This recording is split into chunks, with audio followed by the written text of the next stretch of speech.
মঙ্গলবার মধ্যরাতে একটি বিশেষ ফ্লাইটে দেশে ফিরে আসেন যুক্তরাষ্ট্রে বসবাসরত ২৭ জন বাংলাদেশি।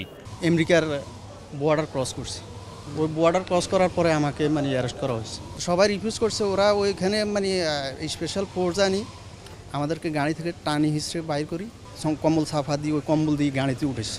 এখন তো আমরা এখানে ৩০ জন আসার কথা, ৩ জন ওখানে রয়ে গেছে। সন্ত্রাসী কর্মকাণ্ডে জড়িত এমন সন্দেহে তাদের ফেরত পাঠানো হয় বলে জানিয়েছে এসব ভুক্তভোগী।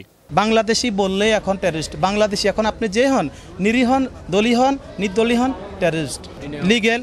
কিন্তু আমাদের ইন্টারভিউ সবার কারেক্ট, কিন্তু দেওয়ার পরে কোর্টে গেছে, কোর্টে জানার পরে সব ডিনে। কোর্টে না ওঠার কারণে আবার যত ডিনে করছে, আবার কেস রিপোর্টে রাখ লয়াররা আমি $৩,০০০ দিয়েছি, সেই লয়াররা আপনার টাকা নিছে আমার কোনো কাজ করে নাই। ট্রাভেলিং ডকুমেন্টটা দেওয়ার কারণে এম্বাসি আমরা আসতে বাধ্য হয়েছি। যুক্তরাষ্ট্র থেকে আরও ৫ শতাধিক অবৈধ বাংলাদেশিকে ফেরত পাঠানোর প্রক্রিয়া চলছে বলেও জানান তারা। দূতাবাস এবং পররাষ্ট্র মন্ত্রণালয়ের সাথেই আমরা এই কর্মীদেরকে যে নিরাপদে যাতে তারা বাড়ি পৌঁছাতে পারে সেই ব্যবস্থা আমরা করেছি। পররাষ্ট্র মন্ত্রণালয়ের ভূমিকা ছিল, পররাষ্ট্র মন্ত্রণালয় এবং আমেরিকান দূতাবাস ওরা সমন্বয়ে কিন্তু এই কর্মীদেরকে ফেরত নিয়ে আসছে। তারা ভালোবাসি বাংলাদেশ নামের একটি বেসরকারি সংস্থা তাদের সহায়তায় এগিয়ে এসেছে। মাহমুদ হাসান, ২১ টেলিভিশন, ঢাকা।